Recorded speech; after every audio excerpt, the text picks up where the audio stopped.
Morning, Don. How's everything in Georgia? You managed to keep free and clear of COVID-19 down So there? far, So far, we're good. following all the precautions and being somewhat reclusive anyway. It's not a big deal for me. I got plenty to read and think about and Yeah, test and do stuff. So, how yeah, about you? yeah. Up here, we're doing good.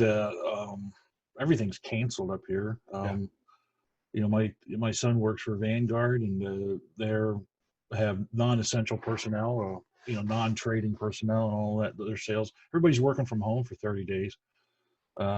So he's back across the hall here in the barn, which is nice to have him there. yeah, Just to, like old times. But that they canceled church services for the next couple of weeks. They canceled everything for the next couple of weeks. Um, Big discussion in our family is as my mom's in hospice and probably in her last day or two. And the big family discussions is, well, can we have a memorial service, and when, and hey, maybe not until June, but how long, at some point it's going to be too late to even do that. So it's upsetting everything, but we're pretty set up here. We got plenty of food, and we try to think ahead, and we got enough to eat for the next couple months, if we have to. So really the thing that concerns me more is if the people that send us our electricity, if they decide not to go to work. yeah. That's going to Well, change. That's going to change everything. I won't be able to sit here all day long and watch what the portfolio does. I think that as we discuss the things that's on everybody's mind is that uh, clearly this time was a little different in how we entered into this market Mm-hmm. trauma. Meltdown. It occurs, and we know that it occurs periodically, and we've Yep. been going pretty much up for 10 years or so, Yeah. and Yeah. it still doesn't make you feel any better, but it validates one or two things that we're trying to pass on to people. It is about volatility control, and it's not that we knew about the virus, we didn't know about the tech bubble, we didn't know about the Financial crisis. financial crisis. But we do understand that the markets go down, and Yeah. it's pertinent for us never to be maybe not surprised, but have an equal and opposite action, Mm-hmm. and we did. We've adjusted our portfolios, I think, pretty well. And you've got Mm-hmm. some stats that you want to bring Yeah. up. Yeah. Let me do that. I'm gonna show you some things here. Let's start with a picture if you want. In fact, while we're doing this, um, I'm going to give you keyboard control. So if you've got a comment to make, you can move the mouse around too. Okay. Okay. We've shown this before. This for you and me.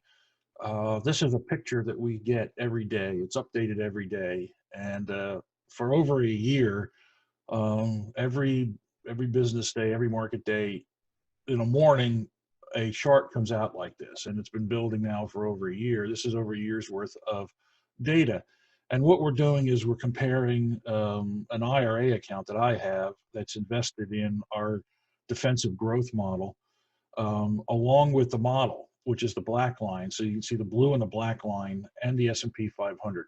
What we're interested in is how closely the blue and black lines track, and they're very close all the way up here until the meltdown, and that's because we ended up having trading days where Yeah. some of the stocks that we own are up or down 10 or 20% in a given day, and by the time we buy them or sell them, we don't match exactly with the model. But that tends to correct itself over time. You can see how closely for a year the model and the actual account track together. You can also see that the periods where our on our website we've got a picture of a straight line from bottom left to the right top of the chart, we call it the perfect portfolio. And we point out that it doesn't exist, but it's an ideal and an idea that we pursue. If we could craft the perfect portfolio, it would be a straight line from the bottom left to the top right. We want to get as close to that as we can, and as we add time, we'll get some perspective on this. For instance, you start looking at time, and you can see that that's a pretty good approximation of a straight line from top bottom left of the chart to the top right. So we'll build this over time. But look at this. This is the market since the virus meltdown. On Friday there was a big bounce here. You can see that big bounce. We had a very tiny bounce in the real account, and actually we were down slightly in the model account. But that big bounce, let's make a couple reactions to that. And one is, oh no, we missed a 9% day in the market. Yes, we did, but we're starting from a much higher point. As you and I sit here and speak, the market is right now down 8%. The S&P is down another 8%. It gave all that back, and we're down a little over 1% in the portfolio. So we're going to have another little jot down there, but again, we're trying to take as much of this kind of action out of there as we can, and it means that we're going to miss some of this kind of action, because as far as I know, there's really not any model that plans for a 9 or 10% move down on one day and a 9 or 10% move up the other day, and then another 8% move down the next day. That kind of volatility is impossible to capture, in my view. If you do, you're lucky. It won't work all the time. So our perspective here is we're trying. I'm going to borrow your phrase. So I'm going to give you credit for it, but it's your phrase. We're trying to take the slack out of the chain here. We're trying to smooth out that bumpiness, and we've done a pretty good job of taking a lot of that downside pressure, out of the portfolio. I really have sat here and just haven't had a 1 minute's loss of sleep or anxiety at all. It's kind of fun. Yeah, well, I think, Paul, that people, and I'm talking to myself and to you too, is that we don't like for the markets to go down because we are participants in the market. But as we strive to get back to highs again, we certainly have a lot shorter distance to cover. And I think you said that you may have another thing that would statistically show that. This is what I like to watch. So let's just assume that, can you see the thing that I'm moving, Paul? You go ahead. You should have, you should be able to move that. There you go. Okay. I personally am almost totally invested in this defensive growth. So am I. Our term is a moderate portfolio. Mm-hmm. And you can see that prior to today that the worst drawdown we have is about 7.8%. Yeah. If you just cruise right down to the S&P 500, well over 2.5 times that amount. But most importantly, the most important stat on this sheet to me is that if you look at what is it going to take for my 7.85% setback to get back even, it's about 8.5%. Mm-hmm. I'm not considering today. Let's just say today hadn't started yet. Mm-hmm. And that's very doable over a period of time. But if you take the market, the S&P 500, it's down about 20%. It's going to take a 25% return, and that's not doable probably in a very short period of time. So there's a lot of work to be done, and we actually don't know where the bottom is yet. We're probably getting closer to it than we think. Oh yeah, perhaps we don't know. And so what can you control for? We can't control for when bottoms get put in, or when you hit the edge of the cliff and fall off. We certainly couldn't have predicted that. that particular day, at the end of February, that last week was going to be, a 9% loss for the week, and that we were gonna have 9 and 10% days. You know, you talk about what are the chances of having, recovering, 9%. Well, did that on Friday, you know, it, That's a year's worth of a lot of right. time. We've seen 3 or 4 years flash right before our eyes, and as we That's right. speak. And, That's so true. and I'll add something else here. Again, we've talked about perspective here, and you take a look at these models, and you look at over the week, our moderate portfolio was actually up slightly. While the S&P was down 8.25. Year to date and quarter to date, they're the same numbers today because it's the middle of March, and we haven't hit the second quarter. So these two numbers are the same, but it's essentially flat. We are where we started the year, and at the same time, the S&P it's down 20%, but year to date and quarter to date, it's down 16. That's pretty significant. We send out an email, and it has a table like this every weekend. And if you'd like to receive it and you're not already getting it, make sure you go to stonebarnportfolios.com and log onto the site. And after about 30 seconds, you'll see a little offer to get our weekly updates. We don't inundate you with a lot of frothy emails. You get this data-driven stuff and some commentary each week. But in that, we pointed out that, look, over the last 12 months, we're up over 15%. The market is down. The NASDAQ is up 10, but this is kind of our target is somewhere in the 12 to 14% range, and we're on that. So I'm really not worried. But if you're upset that you're targeting 15% a year, and right now you're down 17 or 20%. Hey, maybe your targets are too high, or maybe if this is going to upset your financial apple cart, then you probably are in stuff that's too volatile for you. If you're investing alongside us, then you're getting some numbers that should be very close to this, and there shouldn't be any worries for you. If being down 8 or 9% is too much, hey, look at the managed volatility portfolio. It's down about 4 or 5% for the year. You don't need about 4.5% to come back to even. We've got some ETF models that are available through some different financial professionals. You can get those. We got a stable risk here. It's down 2.5%. While the market's down 20. And over the last 12 months, it's up 9. So we've got portfolios that we can help you with, or that you can trade yourself and manage the volatility. But this is a metric that you and I look at. I don't know why this isn't posted everywhere for everybody, because it's a very important metric for us. It adds perspective. It actually is a measure of how well we're doing and whether we're within the parameters for our own risk tolerances and so forth. I can sleep at night thinking I only have to get 8.5% back to get back and start making new highs. I can't sleep at night with a 25% or even a 20% target here. I don't know how long it'll take for that to happen.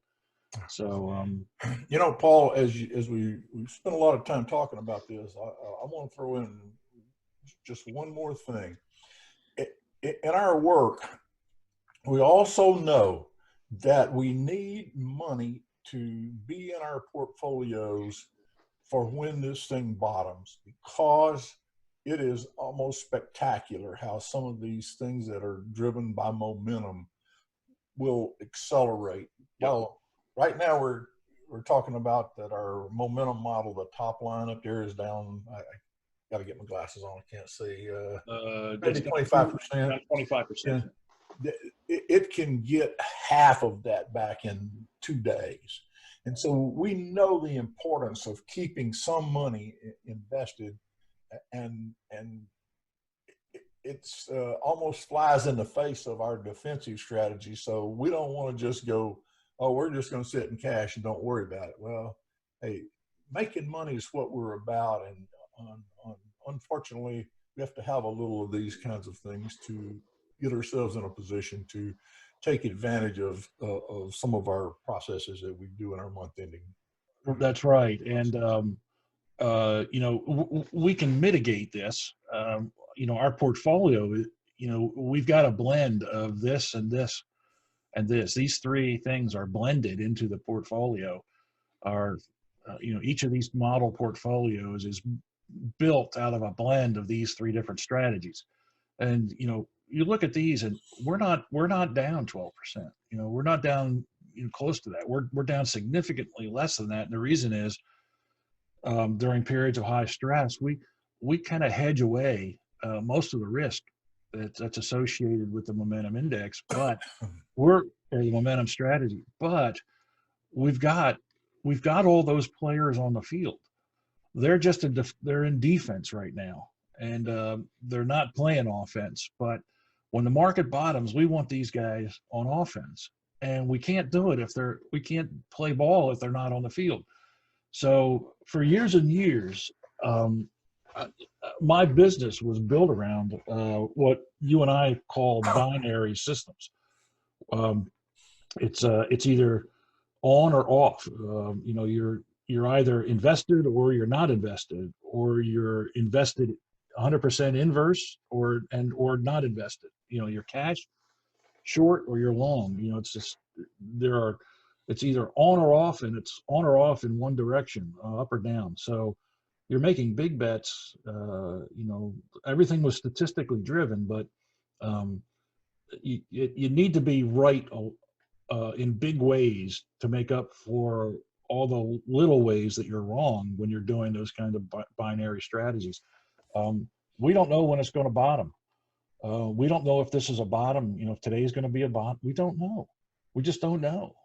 But we do know that while our players aren't going to be tired. Our players are, you know, playing defense, and the risk is hedged significantly away, so that we're not falling like this, and we're not going to have to work as hard when we come out of this. It took me too long in my career to come to an understanding of this. At least I knew about it and understood it kind of in an academic sense, but I never really had the models or the ability to model it and strategize with it until the past few years. And you know, they're up here. I'm in Pennsylvania, Dutch country. You know, and there's a saying up here that they use. You know, we grow too soon old and too late smart. And you know, I kind of feel like with some of this, that's the case for me. I got old before I got smart. Down in Georgia, we say a couple of old dogs learn some new tricks. So it's been a blessing to us to have shared our knowledge, and we're just different than we were before. And hopefully, it'll be beneficial to our subscribers. Yeah, I hope so. I really want that. You know, as you and I have come to our understandings, that, you know, we want to share this with people. You know, there's a lot of ways to make money in the markets. You know, we're looking for a way that doesn't require daily trading, that you won't pull your hair out with, that will help you reach your financial objectives, and that is simple to implement. So, you know, if we can teach that and help people understand how to do it, that, you know, when I die, I'll be happy. You know, I say this more often than I probably should, is that we're drinking our own Kool-Aid here. We're not selling you something. We're saying this is how we invest our own money. And you don't believe it, ask me, or I'll send you a copy of my portfolio. Hey, I want to encourage everybody to follow the instructions. You know, we got to get through this and come out on the other side, get back to making money, and I'm looking forward to it. Yep, I am too. You know, if you like seeing us kind of rant and rave with each other and talk to each other, make sure that you click the subscribe button and the like button below. You know, here on YouTube. This video will also be up on our website shortly, and make sure you go there if you want. Get our free weekly updates, and subscribe if you want to learn how to trade alongside us for that. So great to spend time with you. You know, Don, it'll be a while before I get down there again. I guess I don't know if they even have any flights into Atlanta anymore. You know, I'll come get you in my truck. I'll meet you halfway. I'll meet you in Lynchburg or something. So, all right, my good friend. I'll talk to you soon. Sure. All right. Bye.